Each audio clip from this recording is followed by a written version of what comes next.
Well, good afternoon, friends. Mark Holmes here, of course, with my buddy Cowboy Joe Boo, as well as Joe Bear in the house. And as always, I want to thank you all for watching, commenting, subscribing, and being part of the Joe Boo Sports Report. Without you guys, as well as you ladies, you know that this literally, and I mean literally, does not work. We actually have Mike McCarthy's Monday press conference, and he's going to be talking about where Dak Prescott is, as well as the other quarterback situations, and he's going to be touching on some other things. Let's go to the press conference, and then we'll discuss it afterwards, if that's all right with you guys. Let's go to Mike McCarthy. Added people that were put in protocol. That's going to be released today, isn't it? No, so why not tell us? Well, because I'll be honest with you, that's Jim literally just got off the phone call. I don't have all the information. I didn't bring it in here. I didn't think we were going to get this specific. It's 3 in addition to the 2 from Saturday night. So it's 3 in addition to the 2. Yes. Yeah, right. 3 players. You don't know which players, coach? No, we'll find out. We'll just have Rich give it to you. You can never specifically plan for this because it is a random thing, but did you just assume going into this year you were going to have more periods where you were going to have to deal with this, and how is it incorporated in the system, or what do you? I mean, I'm probably a lot like everyone in here. I mean, I watch the numbers, listen to the the league's recommendations. Definitely aware of what's going on in our society. Definitely here locally. And just anticipate, my job is to make sure that we have a plan regardless of what happens. So, just the timing of it right before the, 90 minutes, whatever it was before the kickoff. So after the game was completed, we came in as coaches yesterday, and we went into a virtual format just to be safe, because we don't know, because we all tested, and you have to do the different types of tests. So coaches went in a virtual format yesterday, and then we did the same thing with the players today. And hopefully we get to that 72-hour mark from Saturday. Hopefully we'll have more information there. Did you reiterate to the players at all about, hey, stay safe, be careful, just because of what happened? Yeah, definitely. I mean, it's we all understand the protocols. I addressed it in the locker room after the game, and we have everybody going through the proper testing. Both yesterday and today, and we'll do so again tomorrow. So. You told the team after the game Saturday that, hey, this is where we are.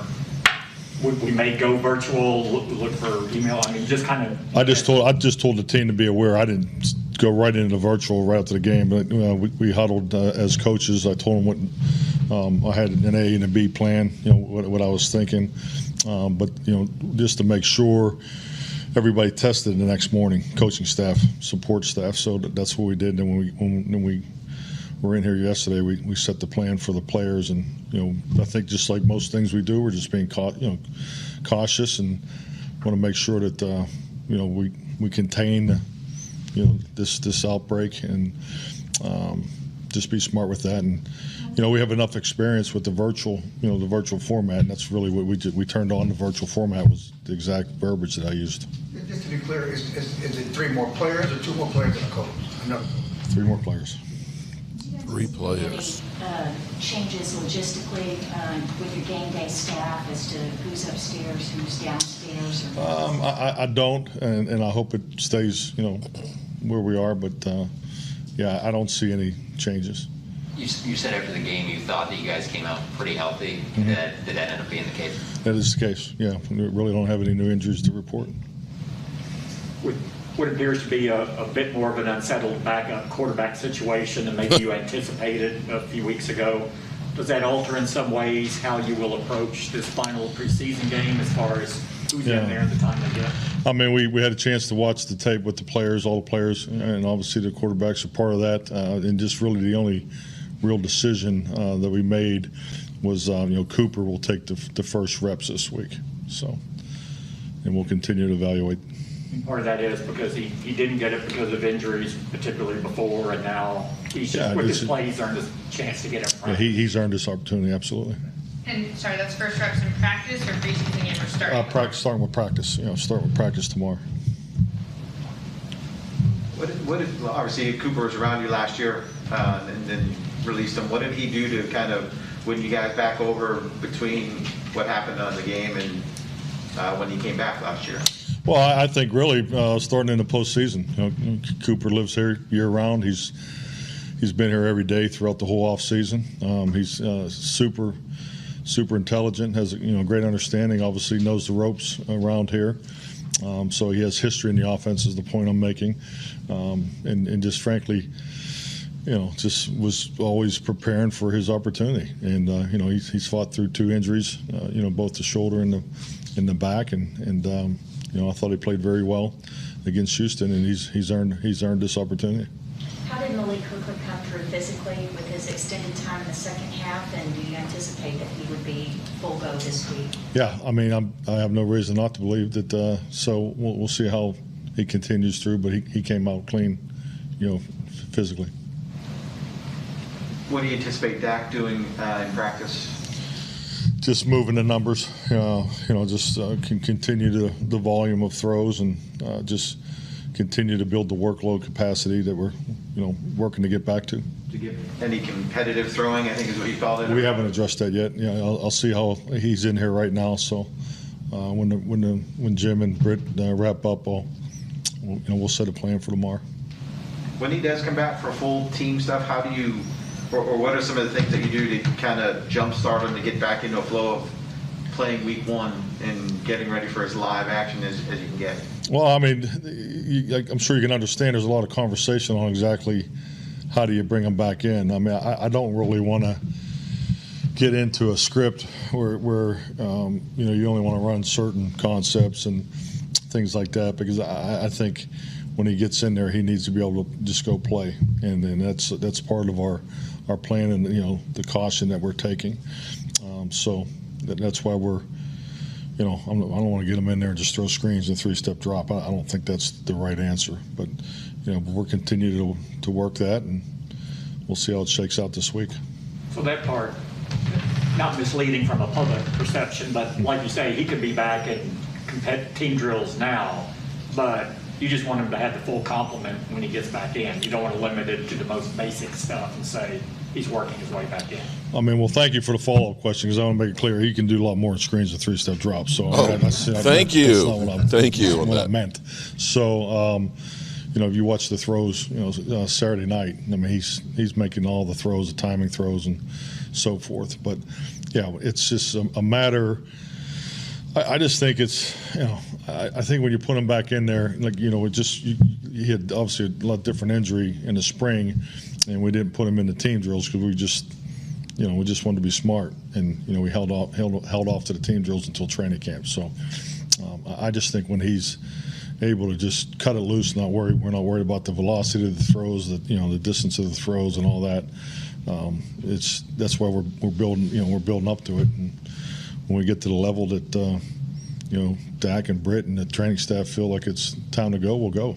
Mike, back to Rush for a second. What did you see from him Saturday night that you had not been seeing in practice? Because Gilbert had been getting almost all 1 reps in practice too. Yeah, I think really Garrett what he established in the short opportunities last year was really coming into the off season while we had him ahead of Cooper. So I thought Garrett played extremely well in the Pittsburgh game, and was consistent in the practice reps from that point on.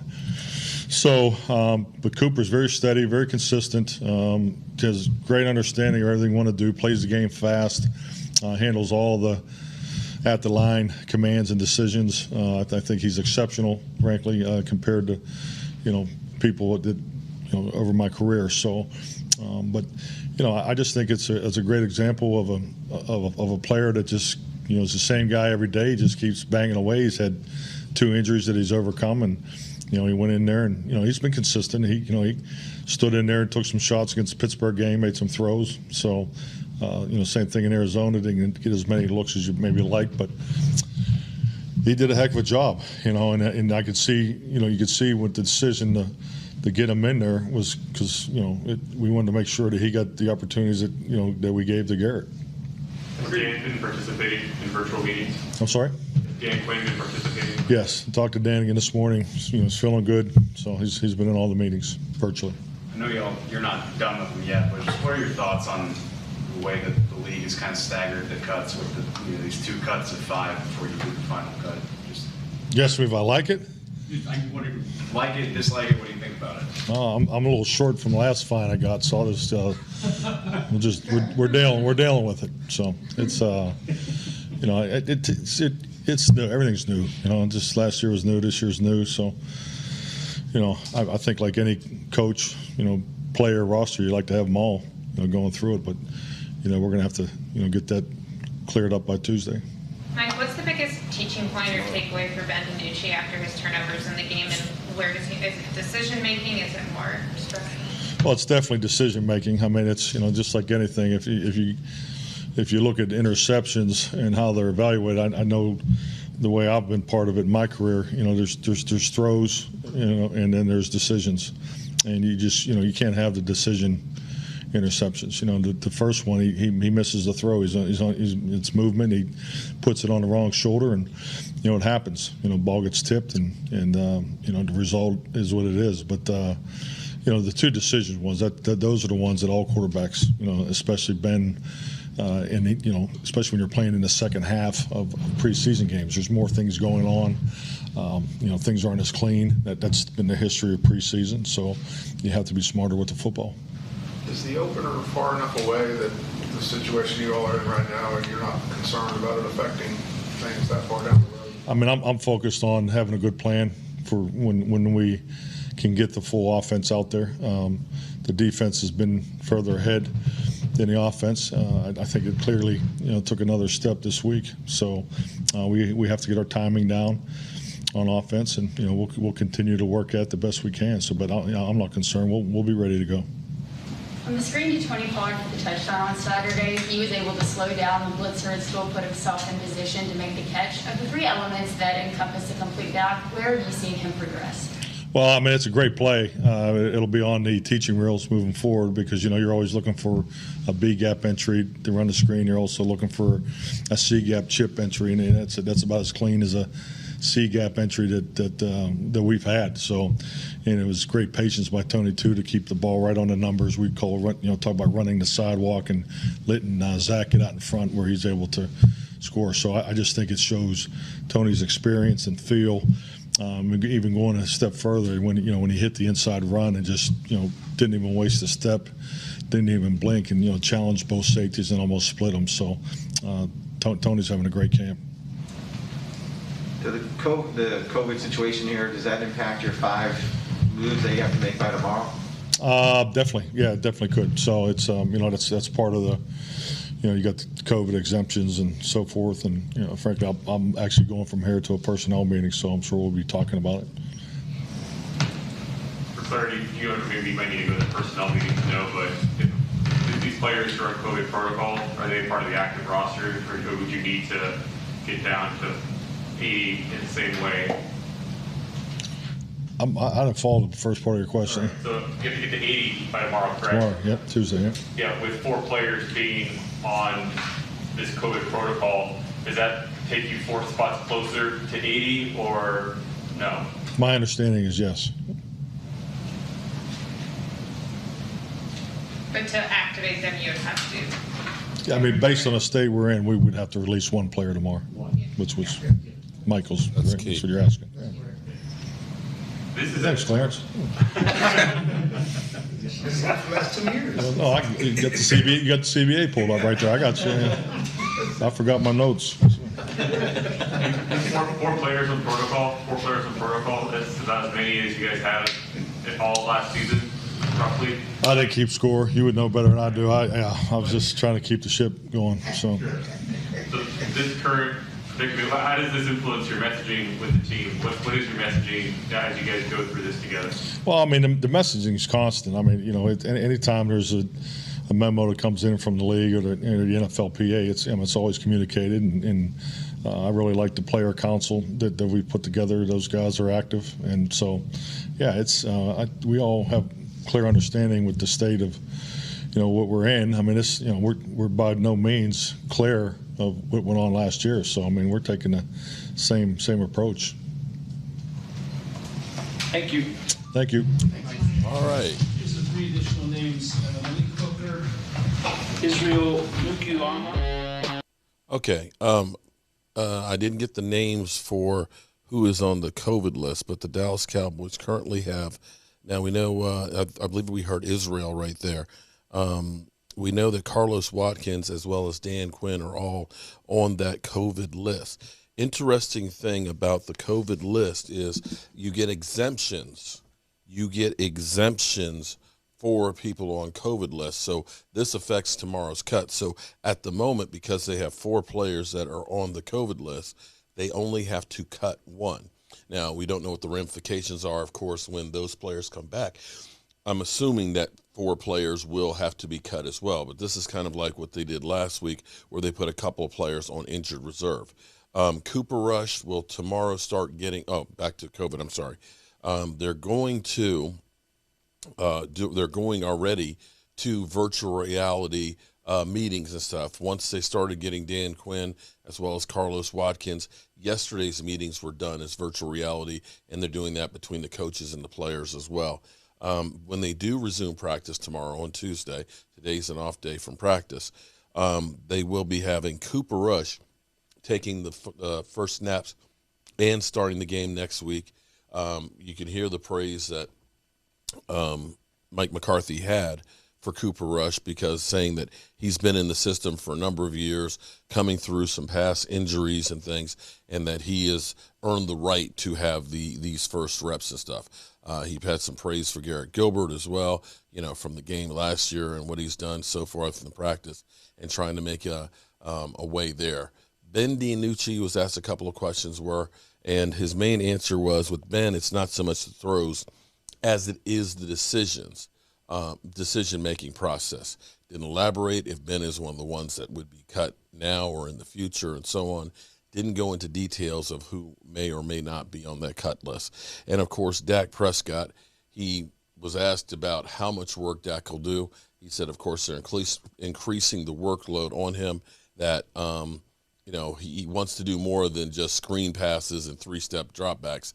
But to make clear, he can do more than screen passes and 3-step dropbacks. They just want to make sure that when the season starts in 17 days, 4 hours, 19 minutes, and 40 seconds from now, that he is in as good a shape as he can be to make the season as it's going to be, because it's going to be a long season.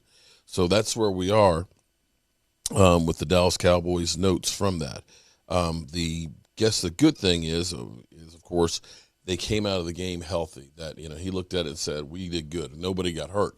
The only problem now is dealing with COVID protocol. And they are going to meetings with the NFL and the NFLPA, because we're probably looking at some changes that are upcoming because of COVID, the situation right now. So we will have anything more later for you guys to let you know. Any other tad bits and things that are coming out. I'll work on getting the list of the players that are actually on the COVID protocol, but that brings us to 4. And I guess in some regards, this buys the team some time, because you can put them on the COVID list, and that means you only have to cut 1 guy tomorrow. I'm Mark Holmes, and you're up to date. Bye.